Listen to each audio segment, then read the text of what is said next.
प्रधानाचार्य जी Ramdev Jain inter college लगातार देख रहे हैं उसको के भी बख्शिश भी बचे हुए हैं। मैं देख रहा हूँ सुरक्षा कर्मी भी लगे हुए हैं दीपक जलाने में। बहुत बहुत धन्यवाद आप लोगों का। जय जय श्री राम, जय जय श्री सीताराम, जय जय श्री राधेश्याम। खुले कंसा तटे के पावन श्रवण धाम के मातृ भक्त श्रवण कुमार के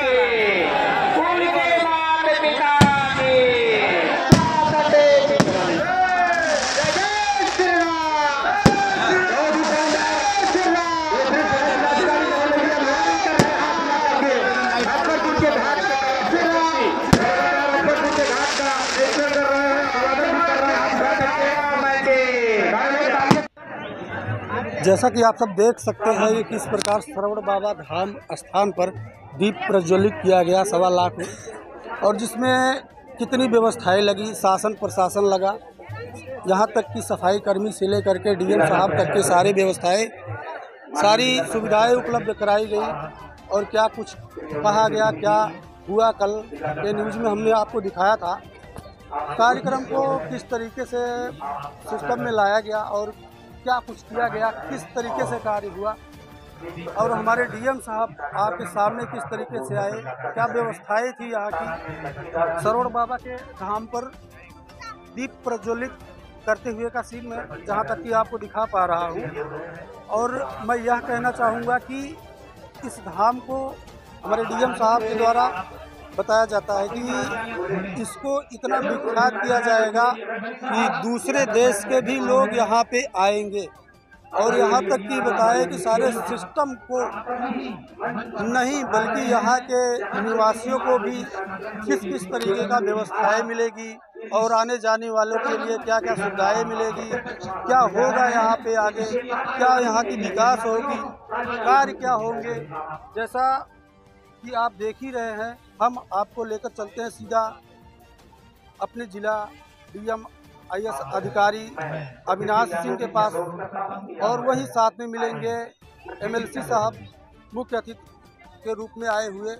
उनका आदर सत्कार करते हुए किस प्रकार से यहाँ पर आयोजन किया गया, जो कि किस प्रकार से था संगीतमयी, और जिसमें देखेंगे आप आगे चल कर के तृप्ति साख्या जी हमारे बीच में कला संगीत गायन करेंगे, जिसको मैं आगे चल के आपको दिखाऊंगा। सबसे पहले तो मैं अपने समस्त जनपद वासियों को कार्तिक पूर्णिमा एवं देव दीपावली के इस पावन पर्व पर हार्दिक शुभकामनाएं देना चाहूँगा, और बताना चाहूँगा कि पिछले 1 महीने से इस श्रवण धाम क्षेत्र को एक आध्यात्मिक, एक धार्मिक और एक पर्यटन स्थल के रूप में विकसित करने की लगातार जो कोशिश की जा रही थी, उसी के परिणाम स्वरूप आज इस पावन पर्व पर हमारे जो आदरणीय एमएलसी साहब हैं, उनके द्वारा यहाँ पर 5 जो कार्य किए गए थे उनका उन्होंने अभी लोकार्पण किया है।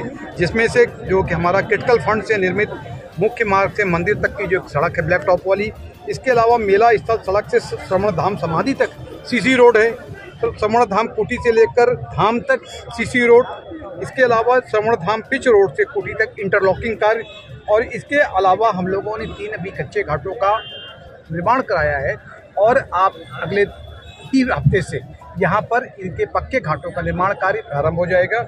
इसके साथ हम लोगों ने यहाँ पर मुख्य प्रवेश द्वार का निर्माण कराने की घोषणा माननीय एमएलसी साहब ने अपनी विधायक निधि से किया है, जिसका भी काम चल रहा है। इसके अलावा यहाँ पर दाह संस्कार हेतु जो लोग आते हैं उनकी ये डिमांड थी कि आसपास के बड़े क्षेत्र से यहाँ पर लोग आ रहे हैं, तो एक जो अंत्येष्टि स्थल बना हुआ है उसकी एक डिमांड और थी, वो डिमांड भी पूरी करते हुए नदी के दूसरे साइड में जो है वहाँ पर भी एक अंत्येष्टि स्थल का हम निर्माण कराने जा रहे हैं। इसके अलावा जो भी कच्चे घाट है उनको पक्के घाट कर देंगे।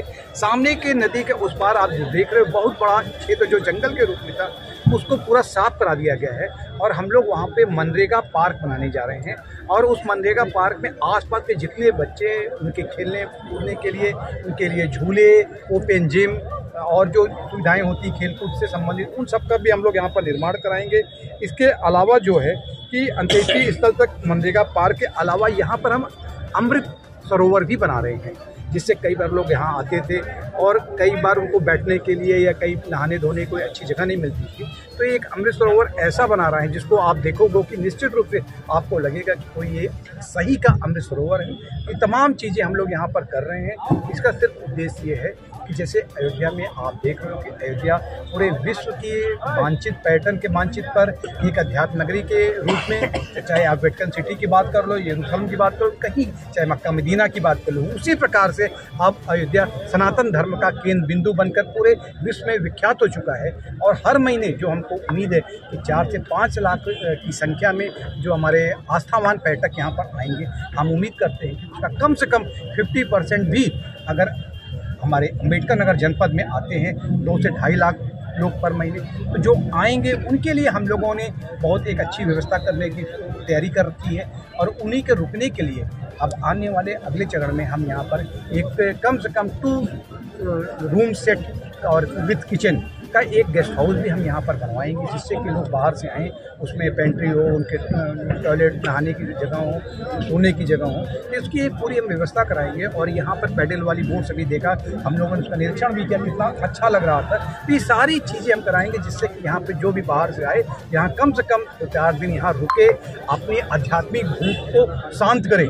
और साथ साथ इससे क्या होगा कि पूरा जनपद का जहाँ विकास होगा, वहीं पर बहुत बड़ी संख्या में लोगों को रोजगार भी मिलेगा। सर, जनपद से परिवहन की व्यवस्था यहाँ पर नहीं है जी, इसके लिए क्या प्लान है? देखिए, ये बिल्कुल ठीक है कि हम लोग इस बात को ध्यान में रखते हैं। हमारी एक कोशिश चल रही है, हमने इसके पहले कई जिलों में इस काम को करने में सफलता पाई है।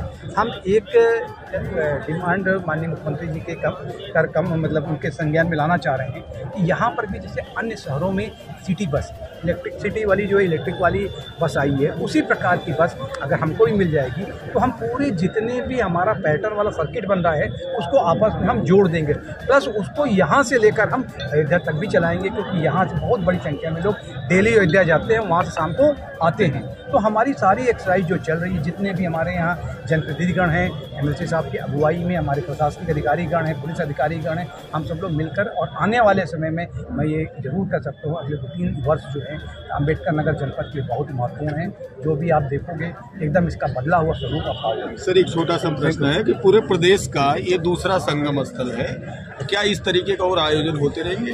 निश्चित होते रहेंगे। हम तो आज जो बता रहे हैं कि अभी इसके बाद यहाँ जो गेस्ट हाउस की बात है, प्लस जिस प्रकार से गंगा, यमुना, सरस्वती का त्रिवेणी प्रयागराज में है, उसी प्रकार की त्रिवेणी तो यहाँ पर भी है। और उस त्रिवेणी के स्वरूप को निखारने की जिम्मेदारी हम सभी के ऊपर है। हम लोग सारे वो प्रयास करेंगे।